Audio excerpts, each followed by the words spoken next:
प्यारे बच्चों, online teaching में आपका स्वागत है। सामाजिक विज्ञान में हिस्ट्री पार्ट में हमारा चैप्टर चल रहा था भूमंडलीय के विश्व का बनना। भारत से अनुबंधित श्रमिकों का जाना, क्योंकि श्रमिकों को भी बाहर भेजा गया। भारत से अनुबंधित का मतलब होता है जिनका कोई बंधन ना हो, अनुबंध न किया गया हो, इनको गिरमिटीय मजदूर भी कहा जाता है। गिरमिटीय श्रमिकों को ले जाया जाना भी 19वीं सदी की दुनिया की विविधता को प्रतिबिंबित करता है।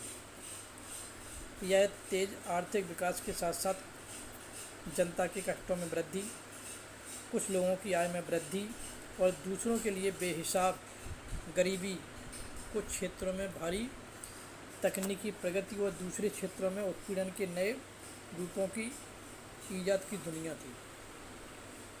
19वीं सदी में भारत और चीन के लाखों मजदूरों को बागानों, खदानों और सड़क व रेलवे निर्माण परियोजनाओं में काम करने के लिए दूर दूर के देशों में ले जाया जाता था। भारतीय अनुबंधित श्रमिकों को खास तरह के अनुबंध या एग्रीमेंट के तहत ले जाया जाता था। इन अनुबंधों में यह शर्त होती थी कि यदि मजदूर अपने मालिक के बागानों में 5 साल काम कर लेंगे तो वे स्वदेश लौट सकते हैं, यानी वो अपने देश को जा सकते हैं। वो अपने मालिकों के बागानों में 5 साल तक कम से कम काम कर लें तो अपने स्वदेश वापस लौट सकते थे। भारत के ज़्यादातर अनुबंधित श्रमिकों मौजूदा पूर्वी उत्तर प्रदेश, बिहार, मध्य भारत और तमिलनाडु के सूखे इलाकों से जाते थे। 19वीं सदी के मध्य में इन इलाकों में भारी बदलाव होने लगे थे। कुटीर उद्योग खत्म हो रहे थे, ज़मीन का भाड़ा बढ़ गया था, खानों और बागानों के लिए ज़मीनों को साफ किया जा रहा था। इन परिवर्तनों से गरीबों के जीवन पर गहरा असर पड़ा। वे बटाई पर ज़मीन तो ले लेते थे, लेकिन उसका भाड़ा नहीं चुका पाते थे। उन पर कर्जा बढ़ने लगा। काम की तलाश में उन्हें अपने घर बार छोड़ने पड़े। भारतीय अनुबंधित श्रमिकों को मुख्य रूप से कैरिबियाई द्वीप समूह, मुख्यतः त्रिनिदाद, गुयाना और सूरीनाम, मॉरिशस व फिजी ले जाया जाता था। तमिल आप्रवासी सीलोन और मलाया काम करने जाते थे। बहुत सारे अनुबंधित श्रमिकों को असम के चाय बागानों में काम करवाने के लिए भी ले जाया जाता था। मजदूरों की भर्ती का काम मालिकों के एजेंट किया करते थे। उनकी भर्ती जो उनके मालिक हुआ करते थे, मालिक के एजेंट किया करते थे, वो मजदूरों की भर्ती करते थे। एजेंटों को कमीशन मिला करता था। बहुत सारे अप्रवासी अपने गांव में होने वाले उत्पीड़न और गरीबी से बचने के लिए भी इन अनुबंधों को मान लेते थे। एजेंट भी भावी अप्रवासियों को फुसलाने के लिए झूठी जानकारियां देते थे। कहाँ जाना है, यात्रा के साधन क्या होंगे, क्या काम करना होगा और नई जगह पर काम व जीवन के हालात कैसे होंगे, इस बारे में उन्हें सही जानकारी नहीं दी जाती थी। बहुत सारे अप्रवासियों को तो यह भी नहीं बताया जाता था कि उन्हें लंबी समुद्री यात्रा पर जाना है, कहाँ जा रहा है इसका कोई पता नहीं रहता था। अगर कोई मजदूर अनुबंध के लिए राजी नहीं होता था तो एजेंट उसका अपहरण भी कर लेते थे, यानी ज़बरदस्ती उनको ले जाया जाता था, उनका अपहरण कर लिया जाता था। कुल मिलाकर के उनसे ज्यादती की जाती थी। 19वीं सदी की इस अनुबंध व्यवस्था को बहुत सारे लोगों ने नई दास प्रथा का भी नाम दिया। इसका दूसरा नाम रखा नई दास प्रथा। बागानों में या कार्यस्थल पर पहुंचने के लिए मजदूरों को पता चलता था कि वे जैसी उम्मीद कर रहे थे यहाँ वैसे हालत नहीं है। नई जगह की जीवन एवं कार्य परिस्थितियाँ कठोर थीं और मजदूरों के पास कानूनी अधिकार कहने भर को नहीं थे। इसके बावजूद मजदूरों ने भी ज़िंदगी बसर करने के लिए अपने इरादे ढूंढ लिए, अपने तरीके ढूंढ निकाले। बहुत सारे तो भाग करके जंगलों में ही चले जा गए। अगर ऐसे मजदूर पकड़े जाते तो उन्हें भारी सज़ा दी जाती थी। जो भाग करके जंगलों में भाग जाते थे, अगर वो पकड़े जाते थे तो उनको बहुत सज़ा दी जाती थी। बहुतों ने अपनी पुरानी और नई संस्कृतियों का सम्मिश्रण करते हुए व्यक्तिगत और सामूहिक आत्माभिव्यक्ति के लिए नए रूप खोज निकले। त्रिनिदाद में मुहर्रम के सालाना जुलूस को एक विशाल उत्सवी मेले का रूप दे दिया गया।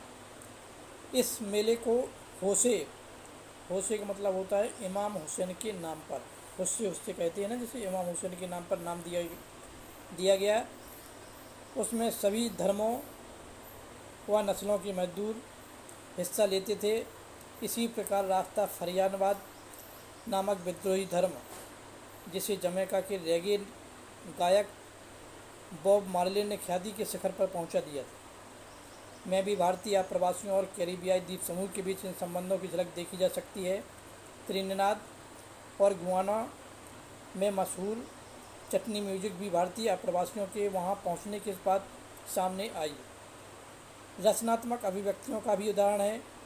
सांस्कृतिक समागम के स्वरूप एक नई वैश्विक दुनिया के उदय की प्रक्रिया का अंग थे। यह ऐसी प्रक्रिया थी जिसमें अलग अलग स्थानों की खोजें आपस में घुल मिल जाती थीं, उनकी मूल पहचान और विशिष्टताएं गुम हो जाती थीं और बिल्कुल नया रूप सामने आता था।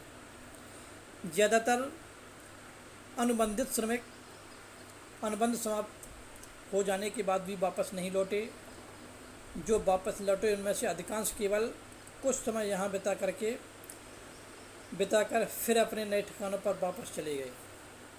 इसी कारण इन देशों में भारतीय मूल के लोगों की संख्या बहुत ज़्यादा पाई जाती है।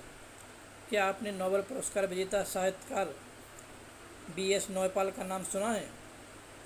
आप में से कुछ लोगों ने वेस्ट इंडीज के क्रिकेट खिलाड़ी शिवनारायण चंद्रपौल और रामनरेश सरवन का नाम भी सुना ही होगा। क्या आपको कभी ऐसा लगता है कि उनके नाम हम भारतीयों जैसे क्यों हैं? इसकी वजह यही है कि वे भारत से गए अनुबंधित श्रमिकों के ही वंशज हैं। 20वीं सदी के शुरुआती सालों से ही हमारे देश के राष्ट्रवादी नेता इस प्रथा के विरोध करने लगे थे। उनकी राय में यह बहुत अपमानजनक और क्रूर व्यवस्था थी। इसी दबाव के कारण 1921 ईस्वी में इसे समाप्त कर दिया गया। लेकिन इसके बाद भी कई दशक तक भारतीय अनुबंधित मजदूरों के वंशज कैरिबियाई द्वीप समूह में बेचैन अल्पसंख्यकों का जीवन जीते रहे। वहाँ के लोग उन्हें कुली मानते थे और उनके साथ कुलियों जैसा बर्ताव भी किया करते थे। नयपाल के कुछ प्रारंभिक उपन्यासों में बिछोए और परायेपन के एहसास को खूब देखा जा सकता है। अब इसके आगे है विदेश में भारतीय उद्यमी। जो यहाँ यानी हमारे देश के जो उद्यमी हैं वो विदेशों में हैं, उसकी क्या स्थिति है। विश्व बाजार के लिए खाद्य पदार्थ व फसलें उगाने के वास्ते पूंजी की आवश्यकता थी। बड़े बागानों के लिए तो बाजार और बैंकों से पैसा लिया जा सकता था, लेकिन छोटे मोटे किसानों का क्या होगा? वो क्या कर सकते थे? क्या होता? यहीं से देसी साहूकार और महाजन दृष्टि में आते हैं। क्या आपने शिकारीपुरी श्रॉफ और नट्टू को चट्टकोरी के बारे में सुना है? ये उन बहुत सारे बैंकरों और व्यापारियों में से थे जो मध्य एवं दक्षिण पूर्व एशिया में निर्यात उन्मुखी खेती के लिए कर्जे देते थे। इसके लिए वे या तो अपनी जेब से पैसा लगाते थे या यूरोपीय बैंकों से कर्जे लेते थे। उनके पास दूर दूर तक पैसे पहुंचाने की एक व्यवस्थित पद्धति होती थी। यहाँ तक कि उन्होंने व्यावसायिक संगठनों और क्रियाकलापों के देसी स्वरूप भी विकसित कर लिए थे। अफ्रीका में यूरोपीय उपनिवेशकारों के पीछे भारतीय व्यापारी और महाजन भी जा पहुँचे। हैदराबादी सिंधी व्यापारी तो यूरोपीय उपनिवेशों से भी आगे तक जा निकले। 1860 के दशक में से उन्होंने दुनिया भर के बंदरगाहों पर अपने बड़े बड़े एम्पोरियम खोल दिए। इन दुकानों में सैलानियों को आकर्षक स्थानीय और विदेशी चीज़ें मिलती थीं। यह एक फलता फूलता कारोबार था, क्योंकि सुरक्षित और आरामदेह जलपोतों के आ जाने से सैलानियों की संख्या में दिनों दिन वृद्धि होने लगी थी। तो इससे भी यानी काफ़ी असर पड़ा। अब इसके आगे दिया गया है भारतीय व्यापार, उपनिवेशवाद और वैश्विक व्यवस्था। प्यारे बच्चों, आज के वीडियो में बस इतना ही। कल मैं आपको भारतीय व्यापार, उपनिवेशवाद और वैश्विक अर्थव्यवस्था के बारे में जानकारी दूंगा। आज के लिए बस इतना ही। Okay, bye.